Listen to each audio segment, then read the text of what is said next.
What I want to do today is a head-to-head Lume video, but not just any head-to-head video, a 32 watch Super Lume Bowl video.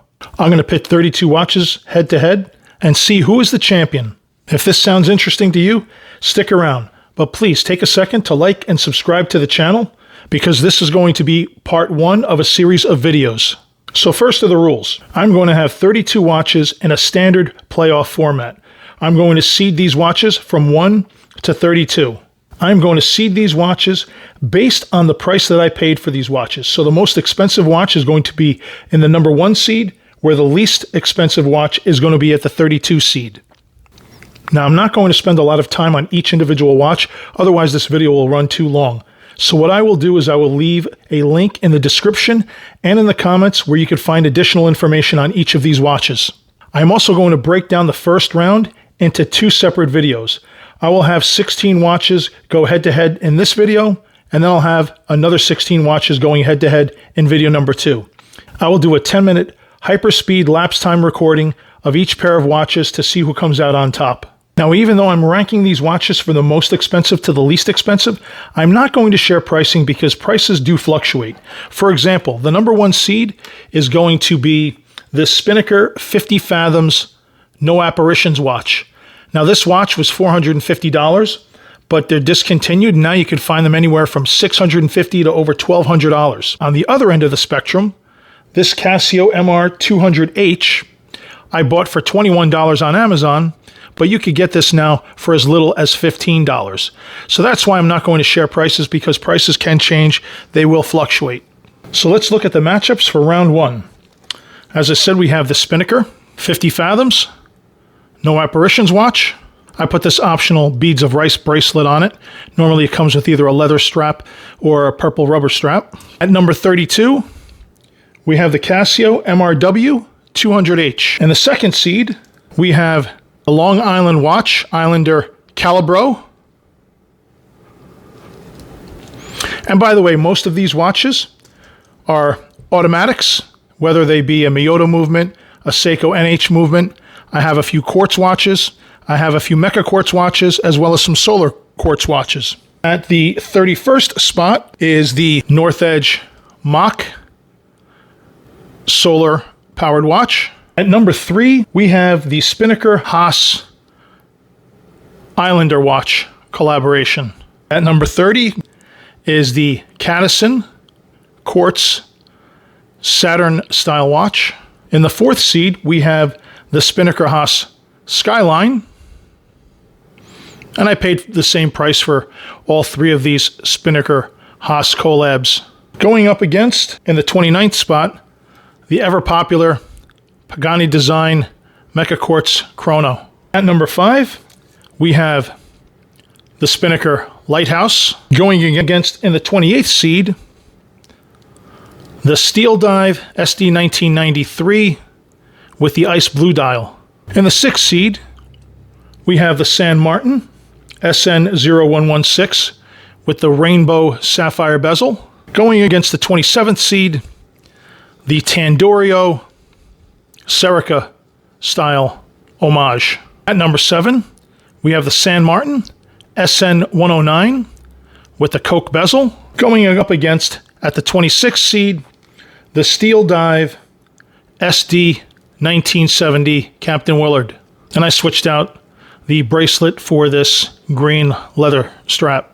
And the last watch in this first round is the 8th seed Boderry GMT Titanium with the pink dial. That watch is going against the 25th seed, the Tandorio SKX with the red dial that you see here.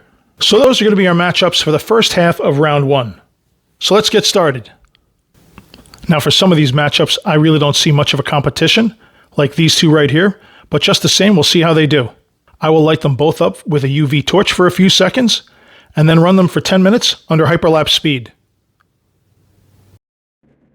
The number 1 Spinnaker Fleuss 50 Fathoms on the left, the Casio MRW 200H on the right. And what do I really need to say? It's clear the Spinnaker has greater lume around the bezel, the dial, the hands. After less than 5 minutes, You can see that the Casio is almost non-existent. It really doesn't have the horsepower to keep up with the Spinnaker. I figured this would be a blowout, and it is. The Spinnaker is certainly going to advance into the next round, while the Casio, unfortunately, is eliminated. Next up is the number 2 seed Calabro watch from Long Island Watch versus the North Edge Mach Solar. And as you can see here, that full lume dial really explodes. It gives the indices and the hands and the entire dial a real 3D effect.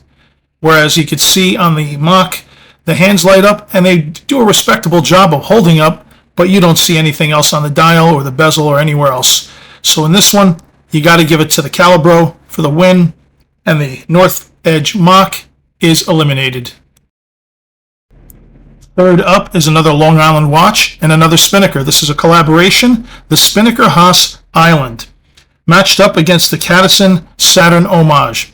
And as you can see here, it's a beautifully loomed dial. The chapter ring, the bezel, all the indices, even the island in the center is loomed, whereas it's another blowout because you can't really see much of the Cadisen here after just a few minutes. So this one is another blowout and another win for Spinnaker and Long Island Watch.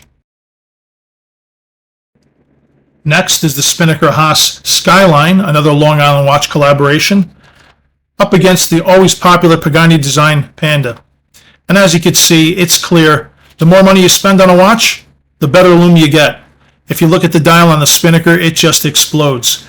The minute hand, as it sweeps across, casts a shadow when the torch was on it. This is another blowout win for the favorites. Up next is the number 5 seed Spinnaker Haas Lighthouse from Long Island Watch versus the 28 seed Steeldive SD 1953 with the ice blue dial. Now as you can see here, the Spinnaker has different types of lume, BGW9, C3 combinations, looks great, the dial, the hands, the chapter ring, the bezel, all of it. On the other side, you have BGW9 all around for the Steeldive, and it's really holding up very well. Very uniform in the way it's fading. I'm really leaning towards the Steeldive on this one. I give Steeldive the win, and the Spinnaker Haas Lighthouse is eliminated. Next is the San Martin with its rainbow sapphire bezel versus the Tandorio Serica Homage. As you can see here, the San Martin prefers BGW9 as its primary lume, where the Tandorio has C3 lume all around. And they're both doing pretty good head-to-head, but as you can see with the Tandorio, the hands are beginning to fade, while the indices are still bright and strong. And because of that, you got to give the win to the San Martin. So the San Martin Rainbow advances, while the Tandorio Serica is eliminated in this round. Here's the matchup I was really looking forward to. We have the 7 seed San Martin SN109 Coke versus the Steeldive SD 1970 Captain Willard. And looking at these watches are beautiful. But right off the bat, you can see what a difference having a loomed bezel makes in the overall appearance of the watch.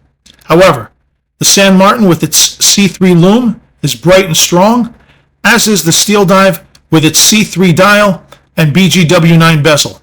However, I'm leaning towards the San Martin on this one, strictly because that snowflake dial is real easy to pick up versus the thinner, more pencil-style hands of the Steeldive.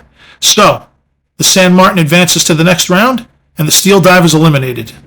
And for the 8th and final matchup of this video, we have the Boderry Admiral GMT Titanium versus the Tandorio SKX. Both of these watches use C3 lume, but as you can see, as the time advances, the hands on the Tandorio are beginning to fade, while the indices are bright and strong. On the opposite side, with the Boderry, you have the bezel and the indices beginning to fade, while the hands are nice and strong. So with this particular competition, I'll have to lean towards the Boderry, only because I can at least see the hands and have a rough idea as to what time it is, versus losing the hands, as you can see in the Tandorio. So the Boderry advances, and the Tandorio is eliminated. And here we are, the first 8 watches to advance from the round of 32 to the round of 16.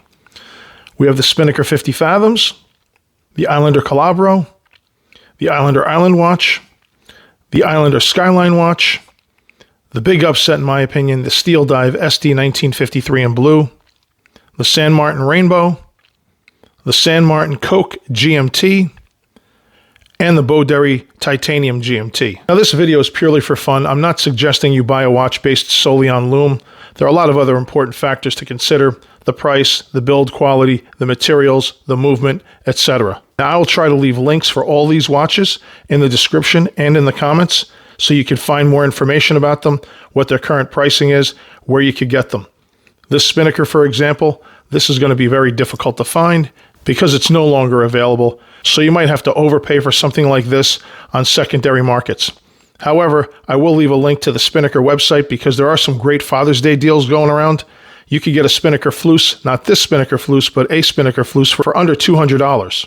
Spinnaker is part of the Solar Time group, and in fact, I'll leave links to all of the Solar Time watch brands, Nubio, Spinnaker, and many others, because there's some great Father's Day deals going on there.